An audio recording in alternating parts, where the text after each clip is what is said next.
cold, dying light bleeding across a landscape of endless ice.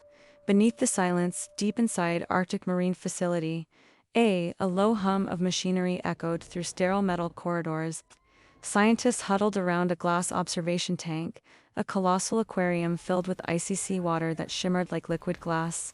Inside it swam a legend, a 12-meter killer whale, codenamed Erebus. Erebus had been bred for intelligence research, a controlled world, but today something was off. The orca circled faster, its golden eyes narrowing as sensors pulsed around its body. Suddenly, it opened its jaws and crushed a steel feeder drone in half, sending a burst of blood and oil swirling through the blue water. "Cut the feed now," one scientist shouted. Too late, the reinforced glass began to spider crack. The alarms screamed. The tremor facility as Erebus slammed the tank wall again and again, until the glass shattered in an explosion of red water and debris. Tidal waves tore through the corridors, sweeping bodies and equipment into chaos. Its sparks lit the dark like lightning beneath the ice. And then, through the flood and the smoke, the creature emerged, its massive black and white body crashing through the roof, roaring into the Arctic air. Erebus was free, and the frozen world had just met its new apex predator. The storm had passed, leaving the Arctic breathless and still. Jagged pieces of ice floated like shattered glass over the frigid sea, and between them a dark fin sliced the surface. Erebus, the killer whale that had destroyed an entire research base, was hunting again. Beneath the ice, his shadow drifted like a phantom. Schools of fish scattered in terror as he moved, slow, deliberate, unstoppable. Above, a herd of seals huddled on the frozen surface, unaware that death was coming from below. The ice cracked.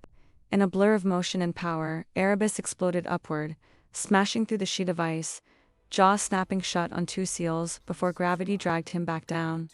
Blood splattered across the pure white snow, bright crimson on untouched perfection. The sea boiled red, then went still. Another predator had seen it.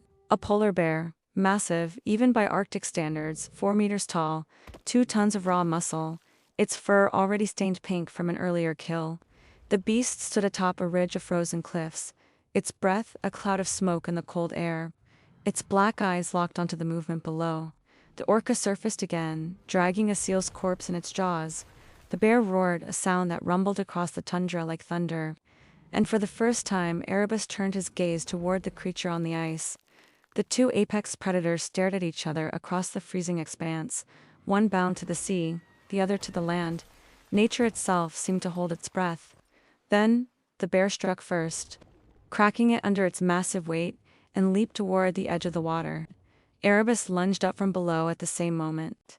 Their worlds collided, a thunderous crash of fur, flesh, and fury.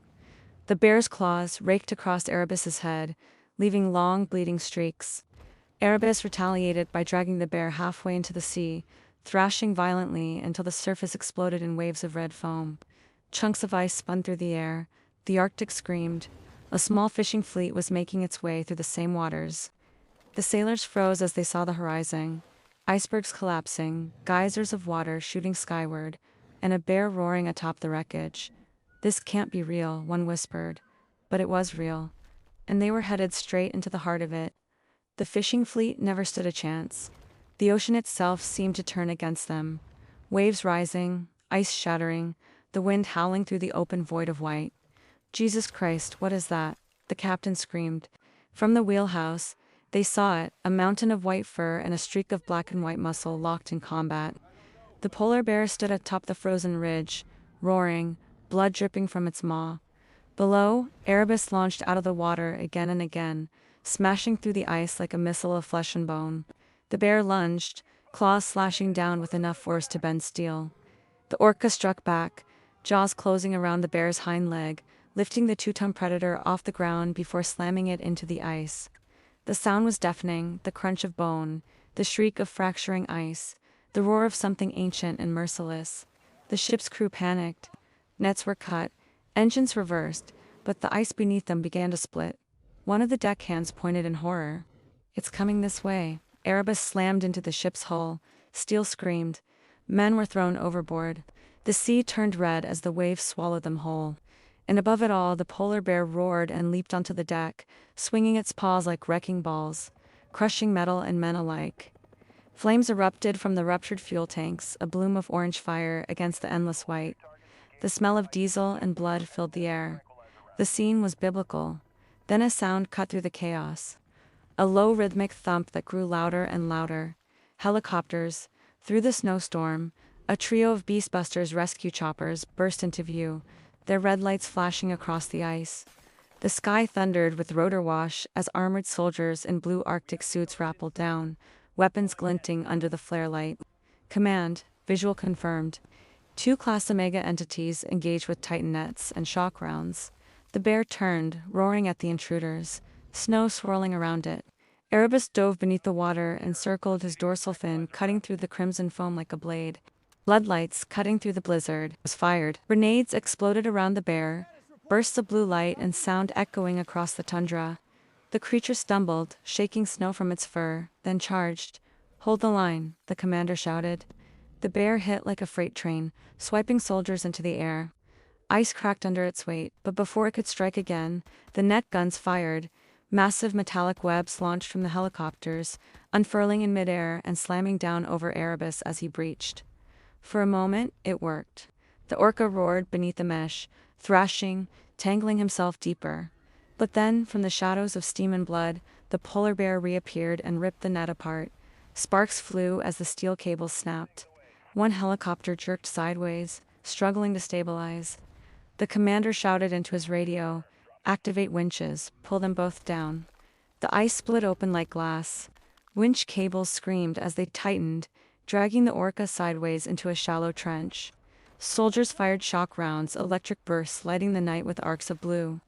The orca convulsed, water exploding upward in a column of light, and then the bear lunged again, striking the creature's head with a massive paw, sending a spray of blood and lightning into the air. Everything happened at once. Helicopters dipped dangerously low, flares burst overhead, soldiers scrambled across, cracking ice as the entire battlefield collapsed into chaos. Light, fire, blood, smoke, wind, all blending into one cataclysmic vision. Then came silence. A deep, gut-wrenching stillness as the bear staggered, tranquilizer darts embedded in its flank. It roared one last time before collapsing onto the broken ice, steam rising from its body. Erebus, still tangled in cables, gave a final thunderous heave, then fell still as the current rippled through him, his golden eyes dimmed beneath the freezing water. "Command," a voice whispered over the radio. Both targets neutralized. The commander stepped forward, boots crunching through shards of ice. Around him, the horizon glowed red and gold, dawn breaking over a battlefield of giants. He took off his helmet and whispered, "Two kings of the ice. Both gone tonight." The Arctic wind swallowed his words. Far above, the Beastbusters helicopters began to lift off, floodlights sweeping across the ruins as the cables tightened, hauling the Titans from the sea. The battle was over, but the scars on the ice, they would never fade again. Where once there had been thunder and fire, now only silence remained.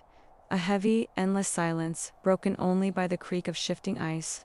The horizon glowed faintly gold, the first sunrise after the massacre painting the world in soft, ghostly light.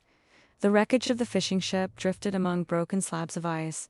The air still smelled of fuel and iron.